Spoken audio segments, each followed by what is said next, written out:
So I recently bought this Aprilia RSV4 1100 from Aprilia Miami, or Unique Superbikes. I think they go by both names because they're not just Aprilias, they're MV Agustas and other Italian brands. I bought it with 0 miles, or I guess 1 mile, and right now the only upgrades I've done to it have been a double bubble windscreen from Puig or Puig, I'm not sure how you call it, but I did that, and then I did a tail tidy just because of the long fender. Nobody likes that. I think I got the new Rage Cycle, the NRC, and I wanted to get a slip-on. It's just I wanted to keep the stock exhaust for at least the braking period, because if I get a slip-on, since the catalytic converter and all of that is inside the stock slip-on, then I would have to get an ECU flash, and obviously that unlocks more power because it would be a race tune. It wouldn't be an ECU flash, I'm sorry, it's a race tune from Aprilia themselves, but it basically unlocks the bike a little bit even more. And since I'm in the braking period, I don't want to punish the bike too hard, obviously. Right now I'm just cruising around my town, not really hurting the bike as much, and just getting comfortable with it. I have a 2024 ZX6R with the auto blip, with a quick shifter, only up, not down, so it's nice to have the auto blipper, but definitely got to get used to it. And then I'm not sure if I should get a full exhaust. I might. I just don't know if it's worth it.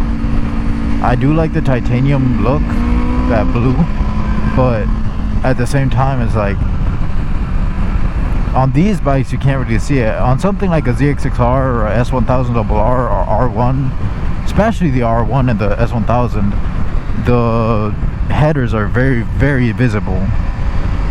On my Kawasaki, they're not as visible as the S1000, especially the pipe. The pipe you can see very, very clearly on the S1000s, but on these Aprilias, there's not much room to see it. There really isn't. It's a V4, so obviously the pipes are a little bit more tucked, and the only place you could see it is underneath the seat, and obviously where the exhaust goes, but you can't really see that much of that blue.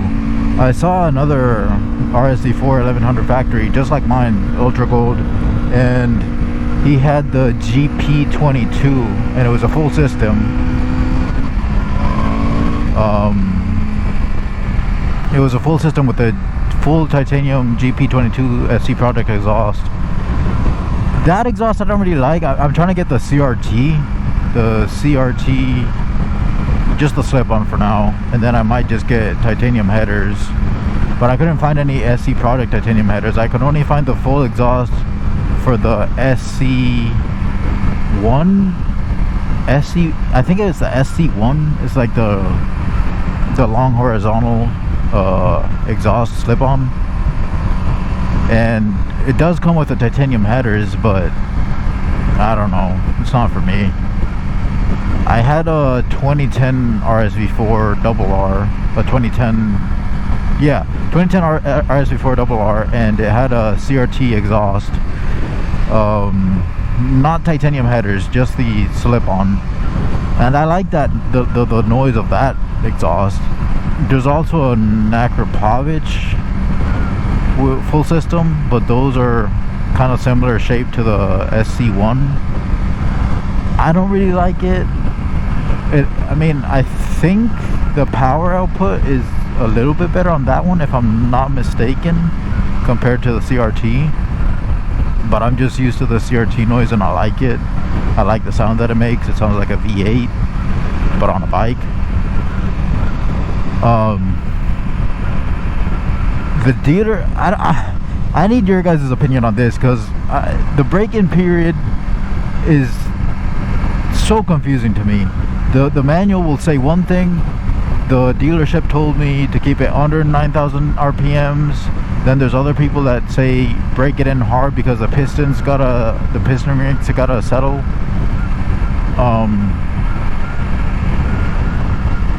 And they gotta, because the piston rings have to,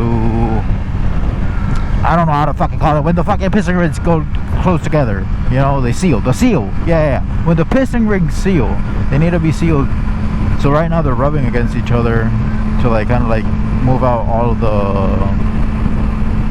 I don't want to say imperfections, but yeah, they're just smoothing out against each other. But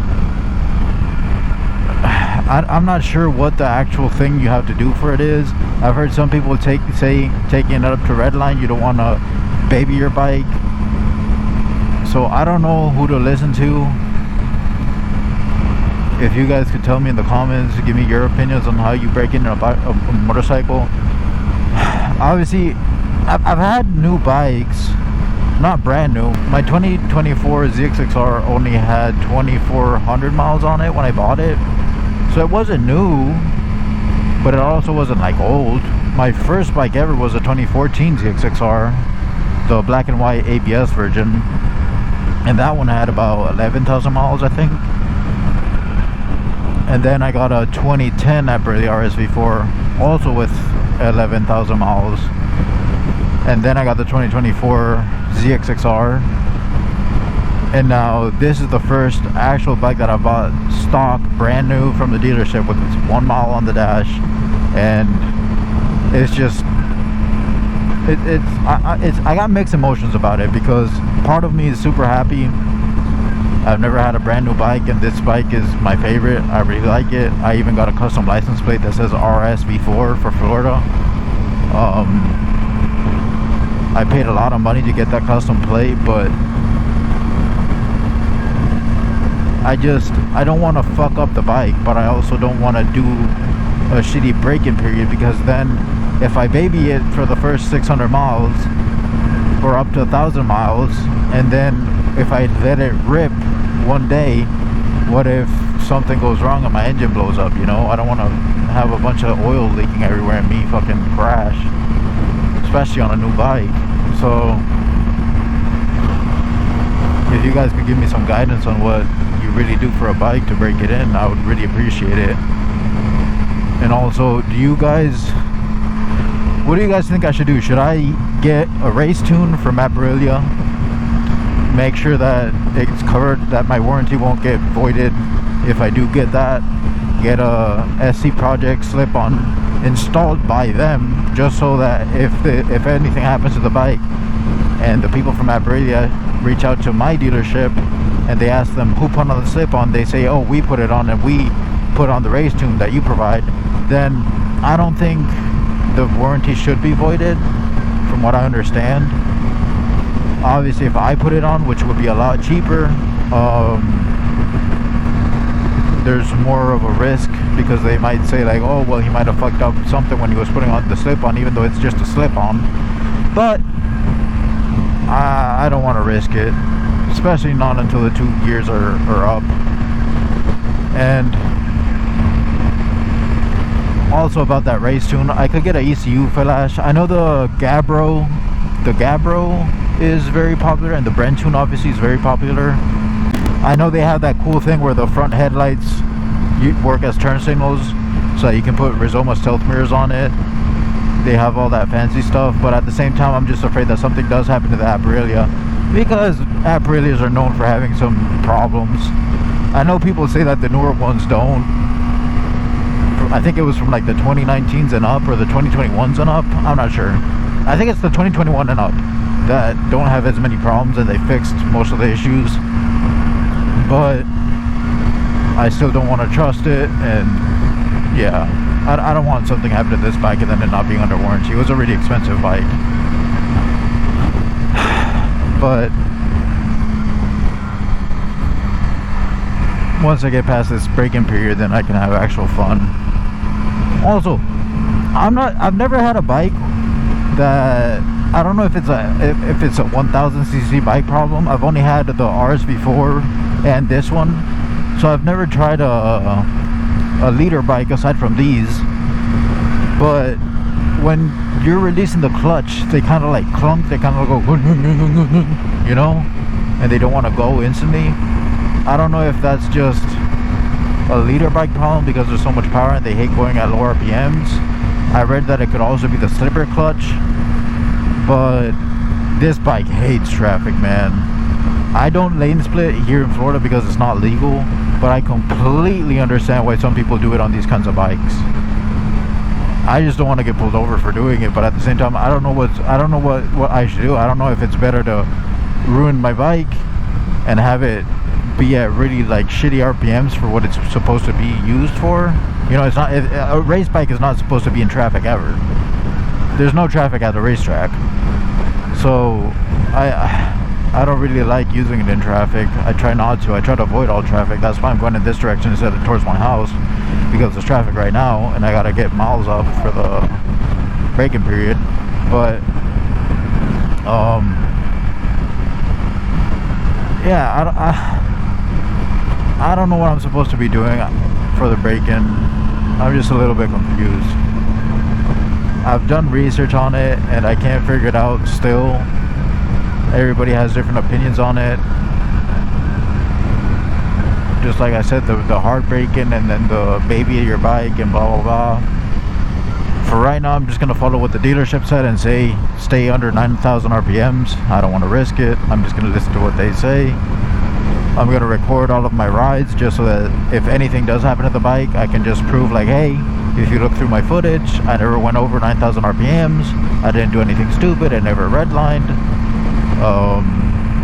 I took good care of it, because there's always that possibility that a bike could be a lemon, even if it's Japanese. You know, my ZX6R could have been a lemon.